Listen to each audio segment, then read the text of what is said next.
we're talking about volunteer feedback, how a culture of balanced communication supports retention with Nicole R. Smith. What we'll cover today, how to build a process for capturing volunteer feedback, the benefits and challenges of managing input from volunteers, and practices for collaborating with your volunteer teams to create change.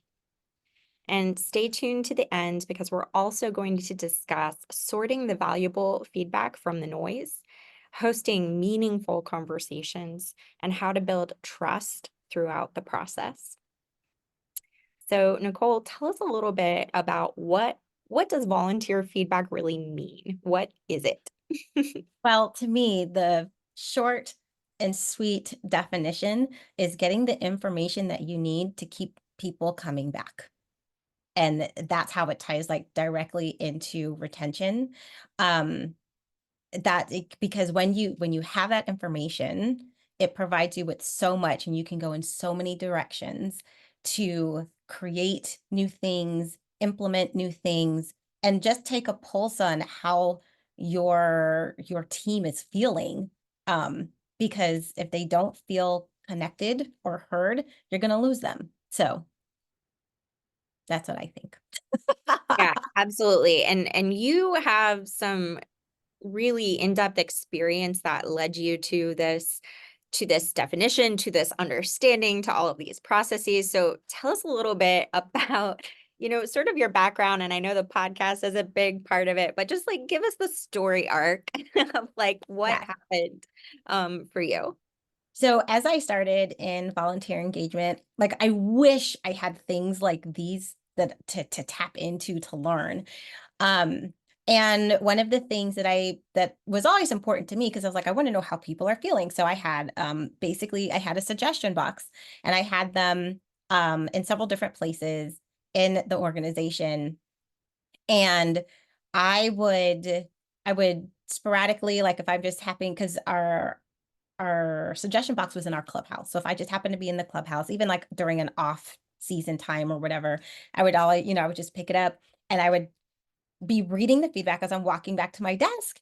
And I would just be like gut punched and just wrenched, just like, oh my gosh, people are, especially when they don't necessarily have to be accountable, right? And they can do it anonymously. Man, people can say some things.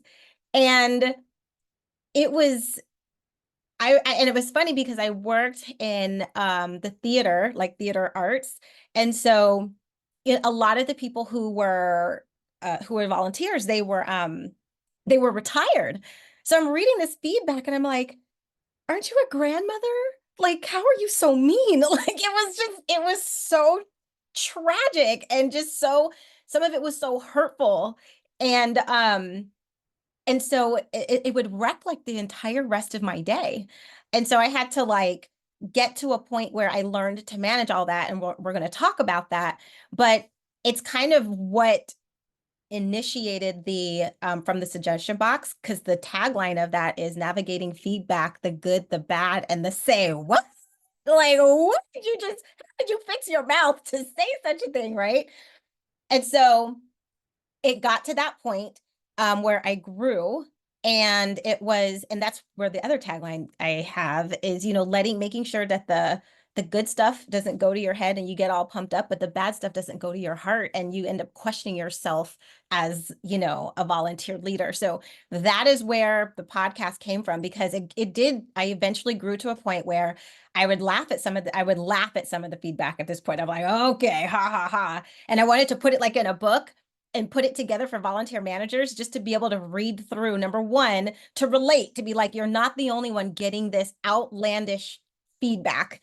And number two, just because, sometimes you have to laugh instead of cry. But then I was like, I don't want to take people's stuff and do it that way. But that was the catalyst for me launching the podcast, because I was able to relate to other volunteer managers who were getting crazy, crazy feedback, who were at the point where they don't even want to ask people's opinions anymore, because it was like, it's not even worth it. It's all negative, it's all complaining, but there's so much value in it. And if you throw the baby out with the bathwater, you're missing a huge opportunity to build strong community and strong retention in your program. So that's why I've become so passionate about what I've learned, how I've learned to navigate it, and I wanted to share it. Yeah, I love that. Thank you so much. Because I think that, there are folks that we've talked with that sometimes it can be so hard to really like manage that feedback to the point where it almost might be like, I don't even know if I want to engage volunteers for this opportunity. And that is, heartbreaking, right? So it's like, how can we set up a structure that actually works and like builds these conversations positively? So let's talk about, what are some of these challenges that volunteer leaders are facing, and maybe folks, you might relate to some of these before Nicole dives into talking about them, but also maybe drop in what some of your challenges are with being able to get volunteer feedback. Nicole, tell us a little bit about why it's so challenging. Well, definitely getting people to actually give feedback in the first place, right? Many of you all have maybe done a survey. Nobody, well, just even in your general life, right? Like people, a survey comes across your inbox, you're like, ah. And ever since I've needed to get feedback from people, I'm like, you know what? Any survey that comes my way, I'm going to do it because I've been on the other end of it. And I'm like, I need the information. So getting people to actually give the feedback, and then that them being comfortable enough and trusting to be able to that if they do give the feedback that something's going to be done with it. Um and then really looking introspectively and analyzing your emotions tied to negative and positive feedback, because you and I both know somebody can say the exact same sentence to me and the exact same sentence to court, and it can be taken two very different things, different ways based on maybe experiences that we've had with something in the past, right? So that becomes very important because sometimes you have to remove the emotions out of it so that you can see what is actually being said instead of filtering it through your emotions, which is why a lot of the times I tell people like, we're going to get to it. Sometimes I feel like spitting it out, but sometimes, you don't always necessarily have to um, respond right away. And I tell people don't react, respond. If you feel, especially if it's something that is just crazy, you don't have to automatically give an answer. We can talk through how to work through that. Having difficult conversations, which we have renamed them meaningful conversations, because difficult means that it's hard to have the conversation. And it's already a negative connotation to begin with. But if you think about having a meaningful conversation, that means by the time that conversation is over, you have information that you need to make decisions to move forward. So even just flipping the switch in your mind from difficult conversation to meaningful conversation can be huge. Deciphering between fact and opinion, like being able, and that's a lot of times where that whole don't react, right? Take the time to respond because you can sit back and think like, is this a fact? Is it opinion? And also deciding what feedback to act upon or not.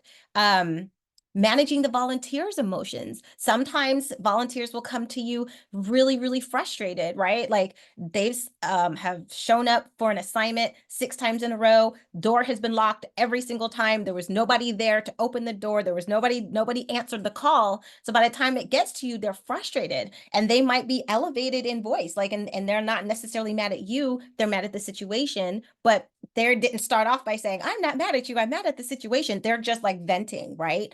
And so sometimes we have to learn to understand what the context of the situation is and see what and get down to like the meat of what the issue is. And then what we were talking a little bit earlier, like how do you distract from the noise from the stuff that can really, really move your program forward? And this is just a tip of it, right? We only have an hour, so we didn't go too much into it, but these are just some general things that I feel like a lot of people can relate to. Yeah, and you're right. This slide alone, we could probably talk the entire time just about that. But some of these things will kind of come back up as Nicole gives us even more like of a framework for how to approach these, but really, really important insights there. So, let's talk about what the benefits are. Like, how can that really help? You and your role as a volunteer leader, the volunteers experience and the whole program, like everything that you're delivering. Well, I think the greatest benefit is retention, because when people feel heard and they feel that you actually care, they will stick around longer. That's one of the greatest benefits that I have seen. So, but in addition, you have a stronger volunteer community because people are talking. You will get amazing ideas that you would have never thought of before had you not asked for that feedback.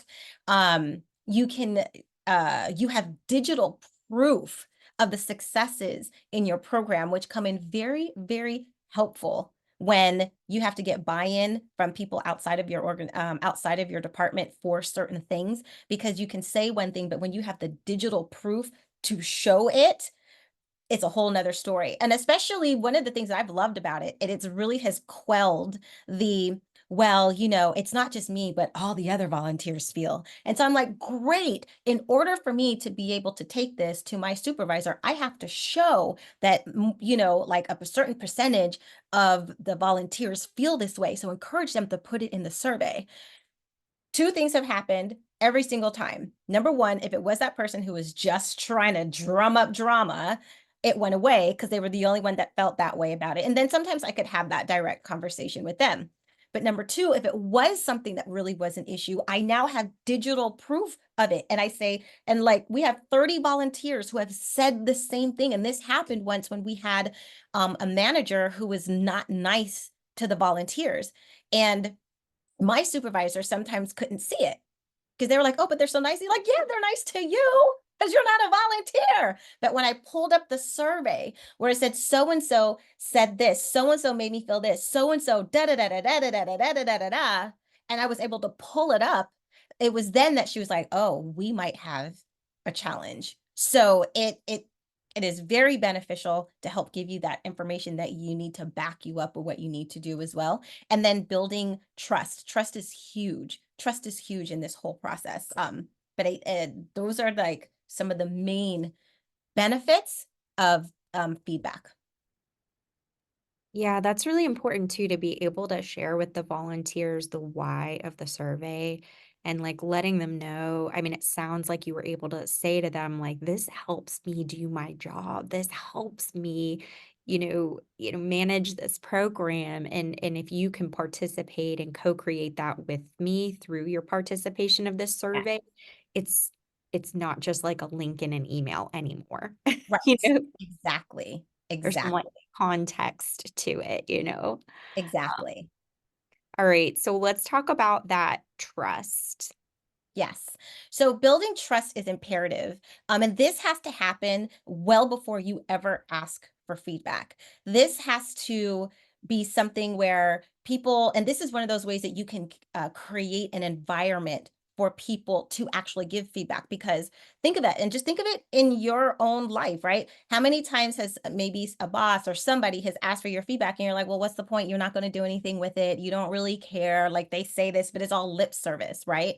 Um, and some of that has to do with maybe there were suggestions or things that you had done in the past and it just fell on deaf ears. Nothing happened with it. It didn't go any, nothing, it didn't move forward. So building that trust is imperative to let people know that you hear them. So one of the things that I would do often would be if people are asking for something, or especially if it's a piece of feedback that goes against a policy, one of the things I would do is I would guide them back to the policy, right? This helps to build trust because number one, I'm responding to them. And number two, they realize I'm just not pulling this out of my behind and I'm just not making stuff up and I'm trying to just ignore them or gaslight them. Like, oh, no, no, no. But here, if you look here in our policy, this is why we have this particular rule, etc.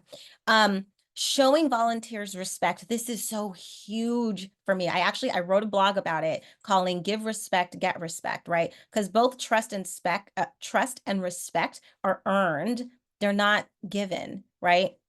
So if you are constantly ignoring your volunteers, you don't respond to their emails, you blow them off, you only talk to them when you need something, then when you go to get ask for that feedback, number one, be ready for it, because they're gonna tell you, especially if they're unhappy about it, they're gonna let you know. They're gonna go off and just like, this chick hadn't talked to me all year and now she want my feedback. There's some feedback, talk to me more, right?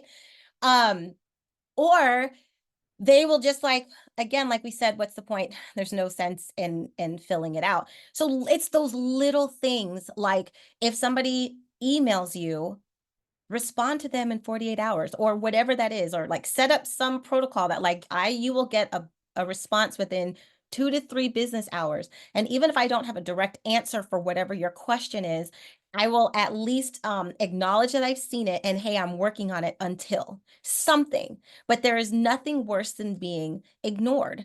And it's those little things, so that now when I'm coming to ask for your feedback to help build the program, why, and like, hey, you couldn't even get me a key to open the door. Why do you think I'm going to waste my time trying to give you feedback now? It starts before. It starts if they're having it starts with developing those relationships. Now, obviously, some programs are a lot larger. If you have like 200, 300 volunteers, you can't build a relationship with each volunteer. But there are some things at one point they're going to email or they're going to need something, and even if it's not you, having something set up that you have another volunteer that's helping you to respond to those emails, something, but like, don't ignore them. Just don't ignore them.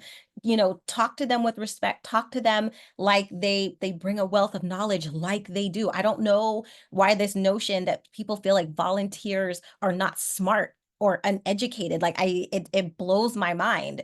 It blows my mind. Like sometimes some of these people are like, they might be college students, or they've had like years and years of life experience. They're retired, they're CEOs, and then they come into a building to offer their help, and people look at them and like, you're just a volunteer. What do you know? Like, what do you mean? I ran a Fortune 500 company like 6 times over, and you don't want to listen to me because I have the title volunteer.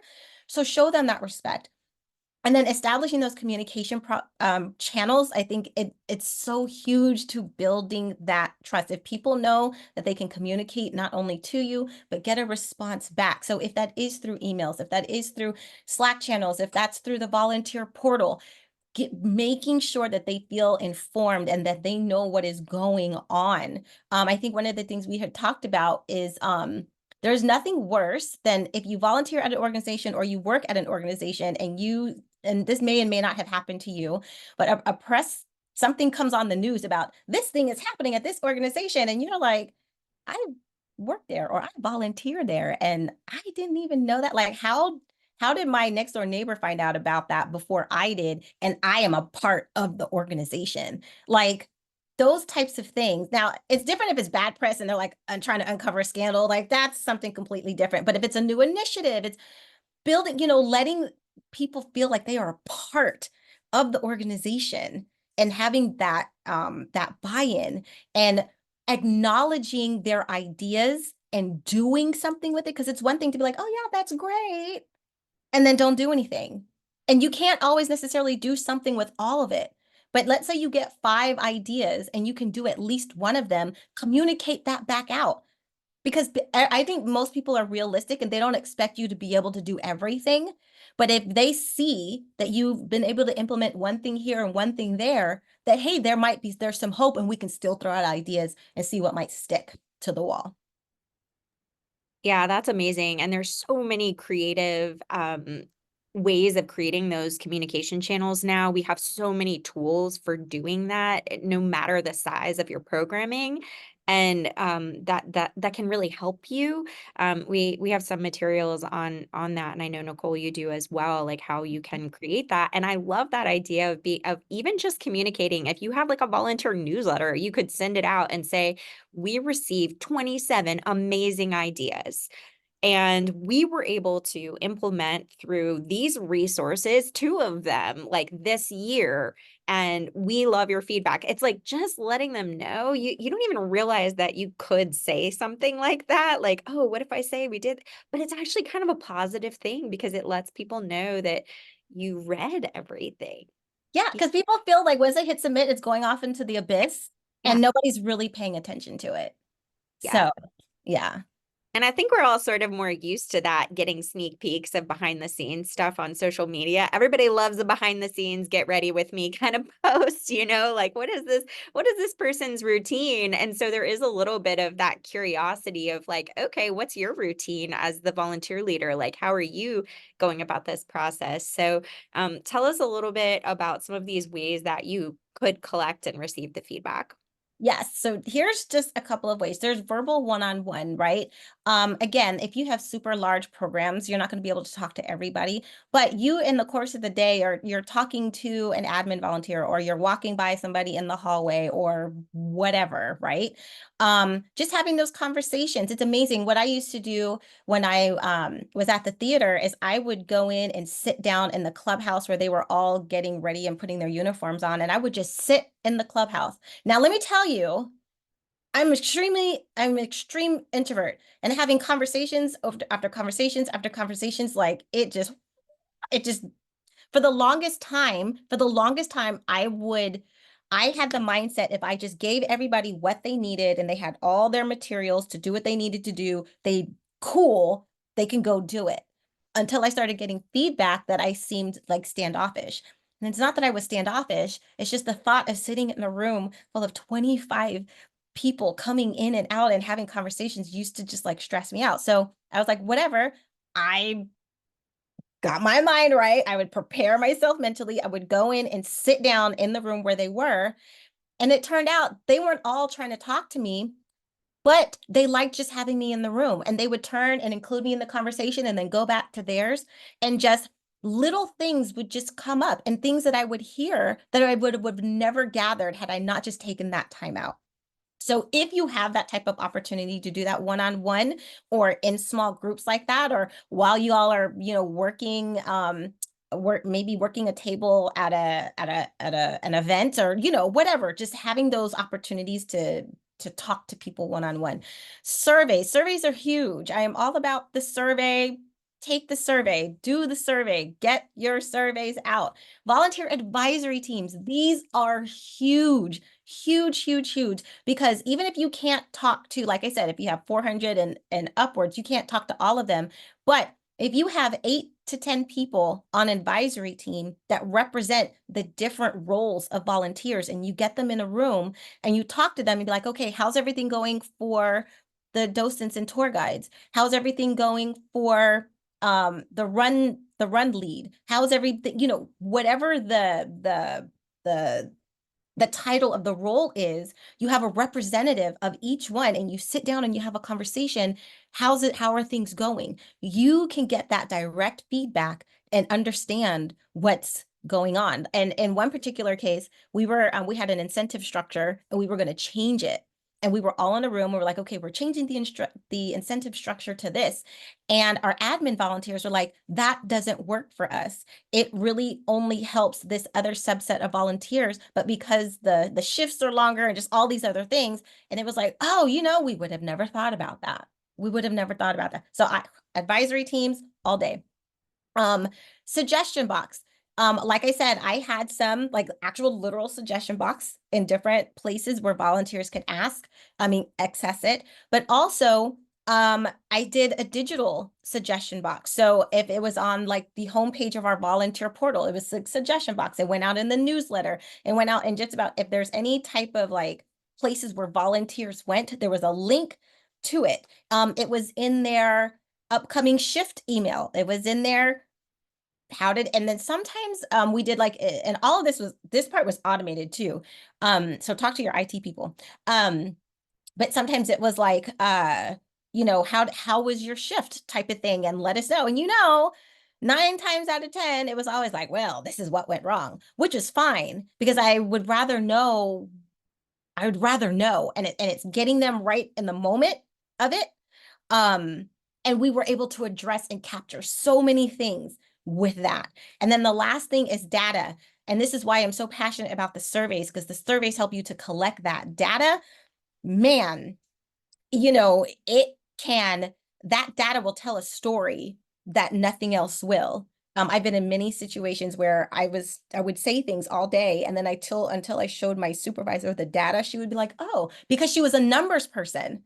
So my talking didn't mean anything, but when I showed her, she saw charts and it was like, "Oh, okay." I had a feedback in terms of, are people getting the information? Because now I have click open rates and I have click through rates on the newsletter to see, did they really open it?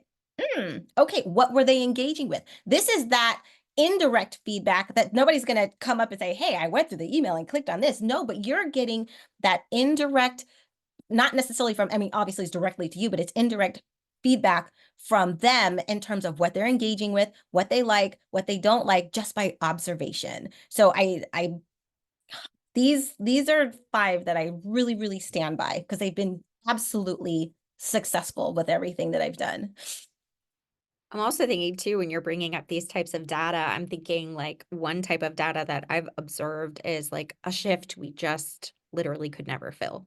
Yes. And we had to ask people why. Why is this not working? Is it the Yes. opportunity? Is it the time? Is it the location? Is it the activity? And like seeing like if you have, your volunteer calendar or whatever up and you see every single week this one shift we can't fill, every single month this one Right. event. And that's a type of data that sometimes it could be really tempting to say people just don't want to sign up for that. I need to recruit harder, but it Right. might be like in the design of it. And so there's something there to learn. It's Yes. either our recruitment strategy for this or it's the way it's designed, maybe both. Yes. And it might take a little time to figure out, but that's some kind of observation.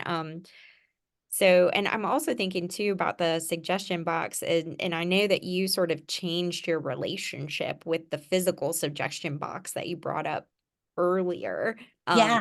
Will you tell us a little bit about that too? Yes, yes. So, like I had mentioned earlier on, I used to just be like, "Oh, I'm walking through. Let me just pick this up," and I'm walking through. My day is wrecked for the rest of the day because somebody said something that just was like just not true, or maybe they didn't even mean it to be hurtful, but I took it hurtful.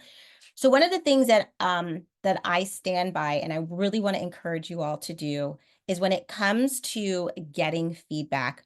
I started like once I put on my calendar once a week, like it was like Wednesdays at 1 o'clock. I carved out that hour and I was like, this is when I'm going to check the suggestions from the suggestion box.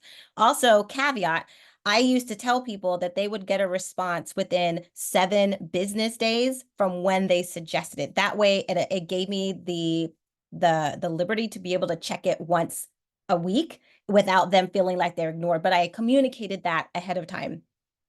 So I would sit in, I would pull everything out and I would get my mind right. And I'm like, okay, I am not going to let anything that I'm about to read affect my emotions in such a way that I'm gonna just like get out of whack. I prepared myself because what was happening was before is I wasn't ready. I felt like blindsided, right? But this way, it was almost like I was preparing for the punch, so I was ready for it and I could handle it and manage it so much better, as opposed to getting it, being blindsided, and then walking into a meeting. And now all I'm thinking about is the feedback that I got. My feelings are hurt, and I can't pay attention in the current meeting that I'm in. So I would carve out time, excuse me, excuse me, so I would carve out time to be able to allow myself to have the moment to react if I have to, right? If I feel like, oh my gosh, but I was giving myself permission to get it out. So I would carve that out. I would go through, I would read through it. Some of it I would be able to sit with. Some of it, if it was hurtful, I could also sit with that and be like, okay.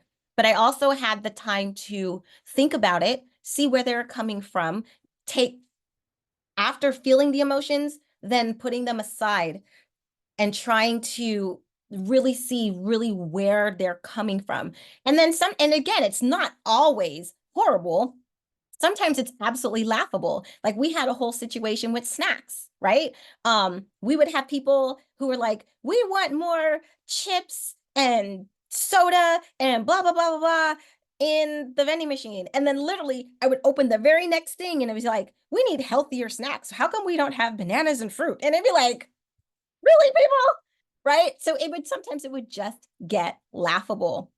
But because I carved that time out, it allowed me to be able to sit with any feelings, process through some stuff, also give myself time to recover, think things through, do whatever. And then if I had my next meeting to go through, I was able to process through that. Even if I didn't process through the whole thing, I wasn't processing through the initial gut wrench of the feedback and then having to go into another meeting. It was something that I was like, oh, okay, I could put this aside, handle it a little bit later, and then focus on going into the next meeting so I could be productive. And that really, really worked because I'm telling you, man, I had to, it got to the point where I was like, I don't even want to read this stuff anymore because how can grandmothers be so mean? Yeah, and it's like it's kind of like, everybody who works in this field, I feel like you care. You're a caring person, you care about people, you clearly care about the cause and the programming. You wouldn't be there if you didn't, and so of course there's like this extra level of like this isn't just a job, like I really care about this going well. And Right, additionally, you're managing volunteers who are unpaid. right. And so like keeping things flowing between you, it can feel like it's much more of like a community-based relationship versus a work relationship where there's, somebody is getting a paycheck to be there. They're not. And so it does put you in a position where it's a unique energy to balance, I think, between Mhm, you.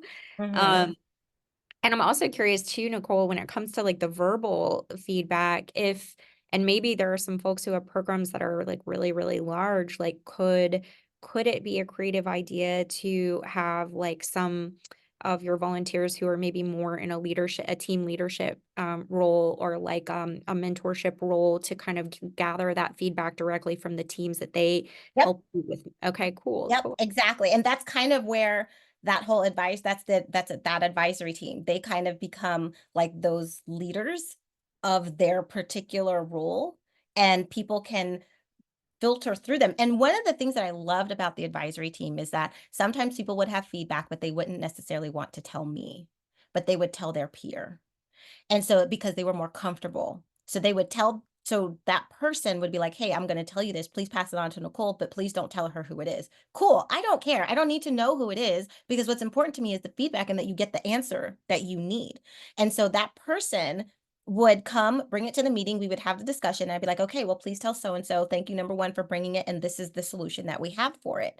Again, also building that trust to the point where when they see that we care enough, eventually then they do become comfortable just coming directly to me. But it's kind of like the training wheels ahead of time, right? It's like that bumper, that training wheels ahead of time. 100%.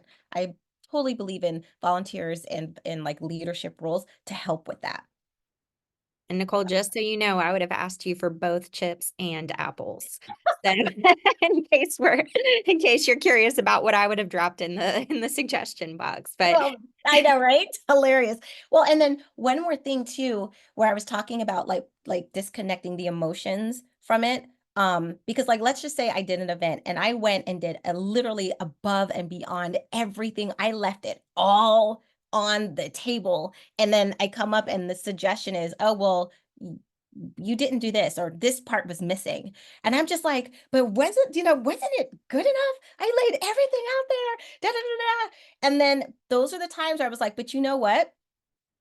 They aren't aware of everything. And number two, we actually did kind of miss that. But in the moment, because I had just finished giving everything, it felt like, oh, I'm not good enough. But that's not what they were saying at all. And it wasn't coming off with an attitude because we all can input the attitude with which we're reading that they I don't even know if that's really how they meant it, right? But because I was tired, because I was like, oh, I just left it all on the table. I did my best. It was 110%. And now these people are telling me 110% isn't good enough. Maybe that all they were literally saying was like, maybe next time we should bring clipboards. Like maybe that's literally all they were saying, right? Um, I really appreciate that, Nicole, because I definitely have I mean, raise your hand if you've ever been too tired to really respond well. yes. Yeah, for sure. So, and I know, one person is here asking like, so you feel the emotions, you process them, and then then you do what? What then? Right. So then you take the course of action and how you're going to respond. And this is, I think we talk about it in a little bit, but I have like a litmus test, right? Depending on what they're asking, depending on what they're saying, if it is something that is policy, you send them back to the policy. If it's something that does not line up with the mission, like if somebody's like, yeah, we should really do, an annual 5K and have a running event, but our organization like deals with swimmers.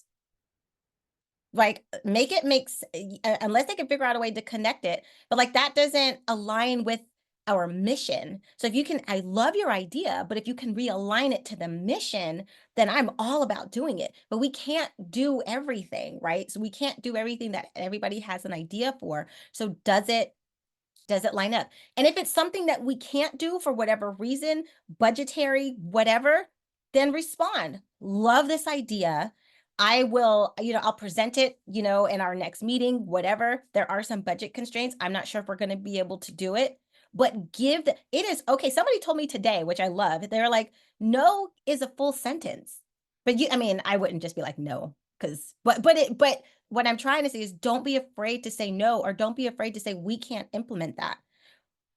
We can't do that, but what we can do is this. I can't, I can't do it, but what I can do is take it to my supervisor and see if they give us permission. Right? You know good and well that your supervisor is going to say no, but also you don't, because there's many times where I knew good and well, I took something to my supervisor, knew she was going to say no. She's like, oh yeah, we could do that. And I was like, what? Okay. So show that you have that willingness after you've gone through it, right? Make sure that you respond back. Make sure that you respond back. And again, it doesn't necessarily, it kind of like what Court was saying, it doesn't necessarily have to be one on one. It could be like, we had all of these suggestions and this is what what we can or cannot do with all of them, and put it out in the newsletter, put it on a portal where people can see. But there's that constant communication going back and forth.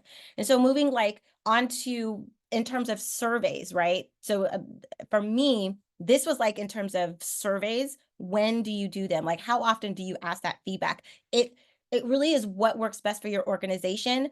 Think about it. Is it quarterly? Is it after each shift? Is it something annually? At the very least, you need to be doing a survey, a feedback, some type of feedback survey of your volunteer program at the minimum once a year. At the minimum once a year, because you're going to lose valuable information if you're not getting that feedback.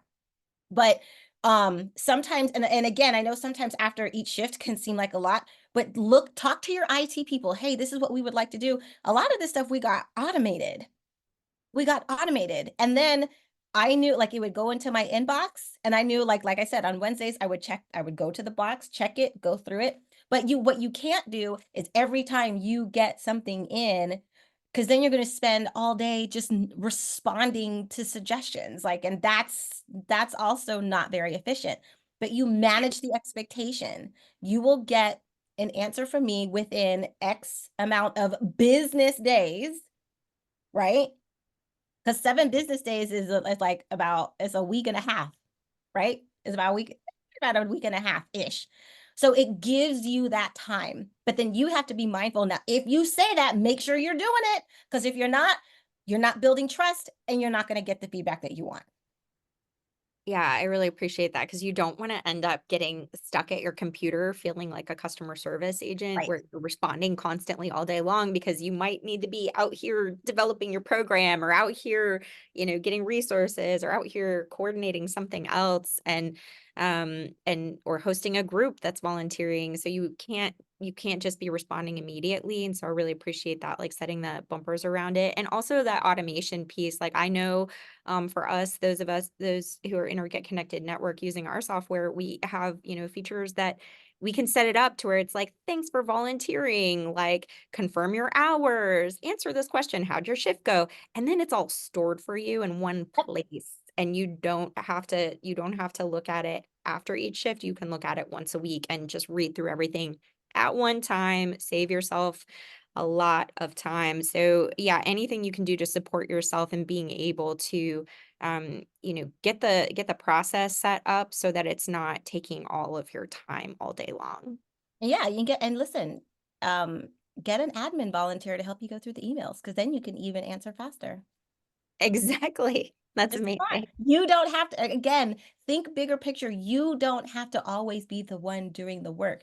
Your responsibility is to make sure that the work gets done, but it doesn't all have to be done by you. So think big. Think big. Okay. Yes, report back out. So what I used to do is at the top of each, so I would send my annual survey out at the end of our fiscal year.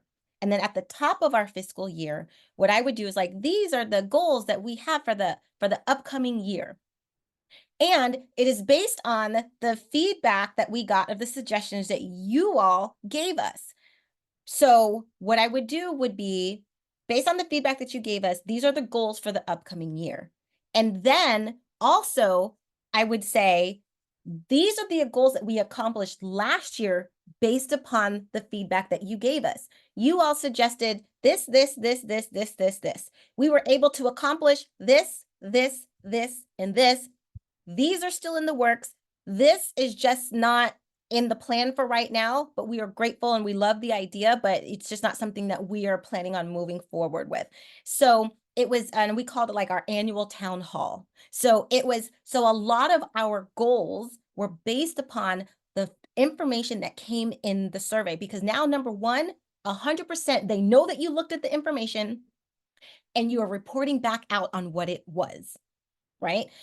Especially because if you decide to do your survey and it's anonymous, then now you're answering a lot of people's questions. You're answering the people's questions who put stuff in who you may not know who it is, but hey, the answer is going out. So we did it in a town hall. You can put that information in the newsletter. You can put it on the portal. This is what that transparency of, yes, you told me, and this is what we can do about it. And this is what we can't do, but this is what we can do. People are going to respect that because 9 times out of 10, they just want to be heard. They want to know that you cared enough to even consider it, that you cared enough to even consider it and not just be like, whatever, I don't have that kind of time. The program is the way it is, whatever. I'm telling you, feedback that we have gotten has transformed our programs. It has transformed our programs. It has created efficiencies. It has helped with things like, and I know I keep talking about the advisory teams, but it's because they're amazing. Like, and that's another way to build trust. One of the things that we did when we were changing the volunteer uniform, or like we were getting like volunteer t-shirts, like I really didn't care like the design, and I just wanted everybody to be in the same thing. But they had input regarding the design, regarding the color, regarding and all the different uniforms. They were able to be in there and sometimes try them on, put on samples. How does it feel? Da da da da da. Getting that, and so they were helping. Where they say decisions about us without us. So, but they had input, right? They had input, and the volunteer advisory team, because they were representing each role, were able to give the feedback based upon the role that they were in. Another thing is, when one of our organizations was changing the mission statement, they wanted to make sure that all stakeholders felt represented by the new updated mission statement. So they picked the advisory team again because it represented each role, and took it to the advisory team. And how do you feel? Do you feel that this represents you as volunteers as well? They were able to give their feedback. I've had our senior VPs of development. They were like, there's something that we want to do with the volunteers regarding fundraising, but we're just not really sure how it'll go over. Hey, come to the advisory team. You have a subset of volunteers that you can run the idea and get that feedback directly from the horse's mouth. And you can ask them questions and get real-time feedback to help you make your decisions. So number one, you're developing relationships. They're talking to senior VPs and people that they normally wouldn't have the opportunity to. They feel heard. The senior VP of development has information, like real information that she can take and do things with. and you've curated this community of trust and that we all rely on each other to make the mission happen, communicate it. Communicate it, transparency, communicate that stuff back out. Let people know that they have been heard and that you're doing something about it. And it's so important to do something. You may not be able to do all things, but we might be very limited, but there is something that you can do. Even if that means sometimes asking for forgiveness and not permission. Now listen, I'm not talking about like go, like spend $1 million on your credit card and then talking about, oh yeah, but this was no, don't do that.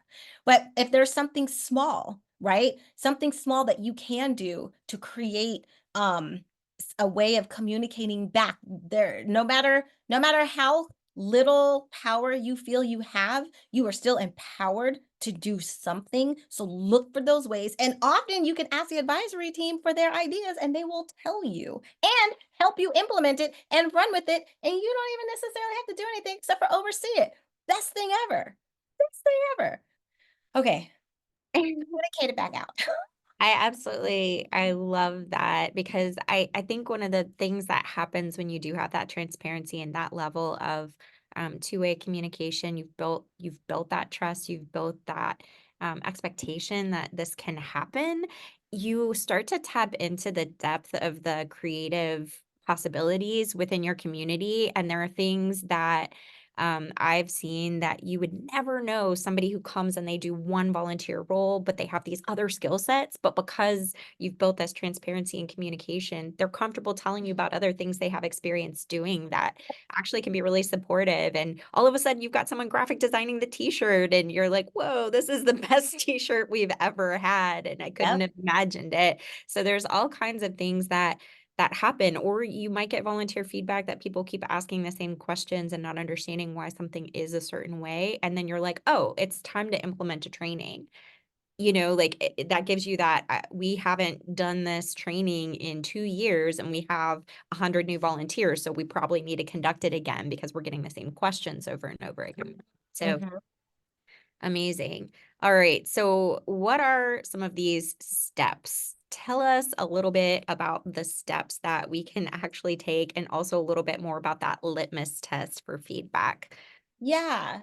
So one of the biggest things is examine your own bias towards feedback, right? If you are sitting here and you're like, you roll your eyes and like, "Ugh, if it's coming from a volunteer, it's just gonna be unrealistic. It's just whatever, like, volunteer feedback, try to adjust that, right? Because and switch out, like if that same feedback was coming from your CEO, how would you approach it, right? Now that doesn't necessarily that doesn't necessarily mean you don't think it's equally ridiculous, but you're not going to respond the same way. Just saying. Like I hope you wouldn't. But examine your own bias. Like, does the feedback matter from who it's coming from? Sometimes it does, sometimes it doesn't. And then be open-minded. Again, like I said, like I told that person, sure, I'll take it to my supervisor and see what they say, knowing that I was going to get a no, and I didn't. So you be open-minded to possibilities. We are creatures of habit, and and change can be difficult sometimes. Being open-minded to maybe doing something different. My old CEO used to say, because there's that saying, if it's broken, don't fix it. But he used to say, well, if it's not broken, it doesn't mean that it's running its best. So still take a look at it. Do the litmus test that we were talking about against the mission, against the policies. That litmus test is really great filter to filter through a lot of stuff to begin with. Well, we should have an adult program. Okay, but our mission statement says that we work with kids. So I love that idea, but within the context of the mission, and always bring them back to the mission. Centralize and use that as your foundation. If it doesn't match with the mission, it's a great way to filter things out and then actually incorporate their ideas. If they see that you are implementing their ideas, it's going to build that level of trust and they will start talking to you more. The less you implement, the less they talk, you've lost them. And when you've lost them, they're gone. They're out of the organization. Your retention, your turnover goes up because they feel like he or she, or they don't feel like it's important enough to even. So how many times have you made suggestions to somebody and they do nothing about it? What happens? You stop saying stuff. You stop. And the thing is, you have access to a wealth of ideas and creativity from all of the different, the volunteers who are coming from so many backgrounds and experiences that could enhance the program. And because you're not implementing ideas, you're cutting off your stream. You're cutting off your stream to creativity. You're cutting off the stream for like efficiencies. I'm telling you, implement one or two. You don't have to do all, just enough. And I'm not saying just do the bare minimum, but it's like do enough so that they know that you do care and that it matters. And then get their input on program decisions before you do it. I'm telling you, I keep going back to advisory teams, but I'm telling you, they're phenomenal. Because how many times have you ever thought like, oh, this is going to be a great idea. And then you rolled it out and everybody was like, what the heck? And then you got the survey feedback and they were really like, what the heck was that? Be proactive. We were changing technology for one of our programs, and we had our volunteers be beta testers for the program. What was working, what was difficult, blah blah blah. We got all of that feedback and made those changes before we rolled it out to the entire team. All those types of things. It's just so beneficial. And as you do that, again, it builds trust and it lets them know that they are important and that they are a part of the organization, and their ideas and how they feel about things really do matter, because that is what community is about. That's what community about. We all work together to get that mission accomplished. Yeah, that's amazing, Nicole. We might have 5 minutes for one or two questions, if that's okay. Yeah, really quick. One thing I also wanted to mention is one of the things that I talk about too is be very careful about positive feedback too. When Mm, you are getting positive feedback, especially if it's one-on-one and somebody comes and they compliment you, oh, you handled that very well.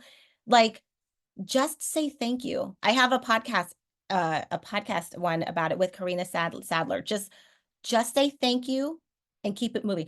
Oh, well, oh my gosh, because it took, that I got a flat tire on the way and I almost didn't make it and it was crazy. And they're like, she's like, people don't want to hear all that. Just thank you. Or if you deflect, oh, it wasn't me, it was this people, it was them, and da da da da. As fellow volunteer managers, we know that you are not doing it on your own. We know that you had the help of volunteers. We know that you have, that type of help. Um, So but you were the person who orchestrated it.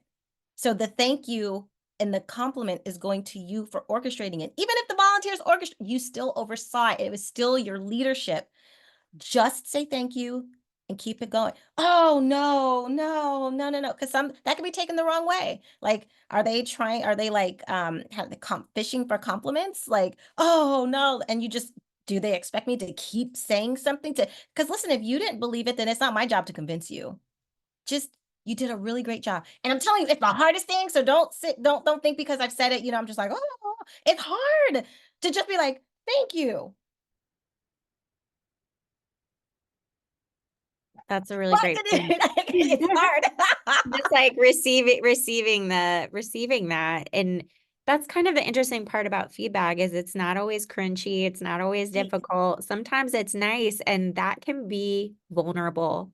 And especially if you are a giver, like a Yes. giver, someone who cares, it can actually be hard to be seen sometimes in your role as a leader and what you're doing. And, we're not always doing it for the accolades, we're doing it because we care. And so yeah, to sit in that pause and thank you is actually like kind of a big deal.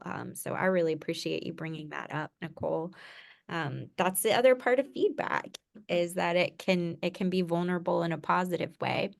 So we definitely want to make sure in these we've got 3 minutes and we want to Mhm. make sure that Erica is able to drop all of the special resources. We want to make sure everyone gets a chance to connect with Nicole and check out her podcast from the suggestion box that we all now know the origin story of because we have learned about that original suggestion box and how you learn to navigate that. So I really want to make sure to say thank you to everyone for bringing your full presence. We know that there's a lot of different situations. I see some amazing questions coming up, about what do you do if like a volunteer's feedback is really different than the mission, or their personal opinions and how they're interacting interfere with the mission. So we've got some really interesting questions coming up about that. I see multiple of them kind of coming up in the chat, Nicole. To me, Mhm. that's sounding a little bit like maybe referring them to the policies or like implementing training on how to work within the role, but maybe you could speak a little more to that. Yeah, 100%. First of all, like validate and thank them for bringing the idea and kind of go through the process with them. Like, cool, and just say, well, we take everything through the mission of the organization. So let's that do you think that this ties to directly to the mission? Okay, great. Can you explain to me how do you think it does? How can we go about it? Let's talk through it, right? And almost kind of let them come to the realization, and then if that doesn't happen, then you still validate it. But then again, you sometimes you just have to say, this is a really great idea, but or maybe not but this is a really great idea. But as according to the mission or the policy or whatever, everything, because we want to make sure that we are serving our the people who are getting our services, or what we want to, it's all about them. And is this what is best for them? And if we implement this, does it line up with the mission to help them? Yeah. Continue to turn it back to the mission. And if they're just hell bent, if they really want to do it, think of the word, sometimes you just have to have the conversation, and that's where that difficult versus meaningful conversations, listen to that podcast episode. It's phenomenal. That's where you just have to be straight up and be like, it doesn't line up with the mission. And I'm glad that you are, passionate about this. And let's see how can we tweak it? Is there something about it that we can tweak so that it does line up? But if it does not line up with the mission, we absolutely cannot do it, because then we're not being true to who we are as the organization. Yeah, absolutely. And I think, keeping in mind that if you are delivering direct services to the community, there's always that dignity and respect, and that can be a part of your volunteer handbook and your policies that help honor the people in the community who are participating in the programming.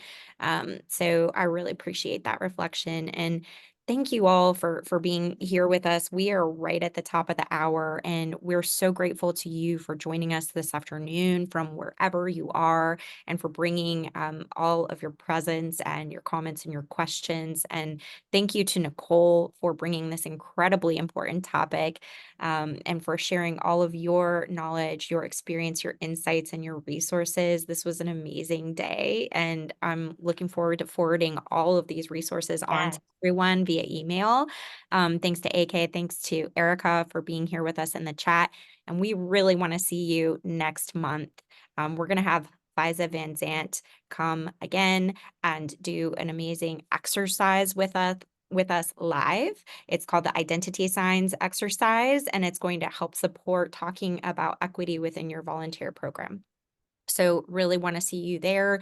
And Erica and AK will make sure to drop that link for you in the chat. We'll also email it to you along with Nicole's resources and the recording. Look for that in your inbox on Monday. Just that's when that'll be coming your way. And thank you so much, Nicole. Thank you. Bye-bye. Bye, everyone. Thank you for Bye. being here. I'll see you soon, okay? See you soon. Bye-bye. Thank you. Bye. I can never find the exit. Oh, There it is. Okay. Okay. Bye for real. Bye. bye. I'll see ya.